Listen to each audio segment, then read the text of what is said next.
бахшида ба 26-умин солгарди рӯзи ваҳдати миллӣ дар қатори дигар шаҳру ноҳияҳои кишвари азизамон тоҷикистони соҳибистиқлол мардуми шарафманди ноҳияи восе ин ҷашни мубораки таърихиро бо баргузории чорабиниҳои гуногуни маърифативу фарҳангӣ истиқбол гирифтанд.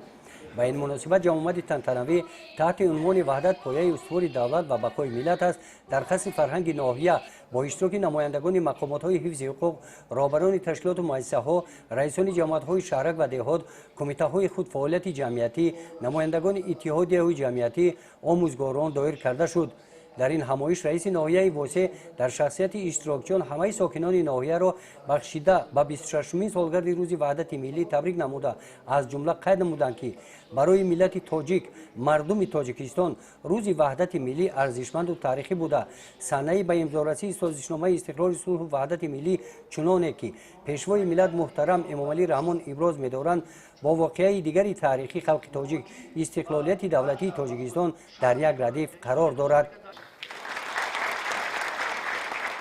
таърих гувоҳ аст ки дар роҳи расидан ба созишномаи умумии истиқрори сулҳ ва ризояти миллӣ дар тоҷикистон таъмини сулҳу субот ва оромии кишвар нақш ва хизматҳои бебаҳои асосгузори сулҳу ваҳдати миллӣ пешвои миллат президенти ҷумҳурии тоҷикистон муҳтарам эмомалӣ раҳмон басо бузург аст. ҳамин гуна чорабинӣ як рӯз пеш дар қисми ҳарбии 13483 вазорати мудофиаи ҷумҳурии тоҷикистон мустақар дар ноҳияи восе доир карда шуд. дар ин чорабинӣ раиси ноҳияи восе бахшида ба 26-умин солгарди рӯзи ваҳдати миллӣ сарбозону афсаронро табрик намуда дар адои қарзи шаҳрвандии хизмати ватан модар ба онҳо барору комёбиҳо орзу карданд.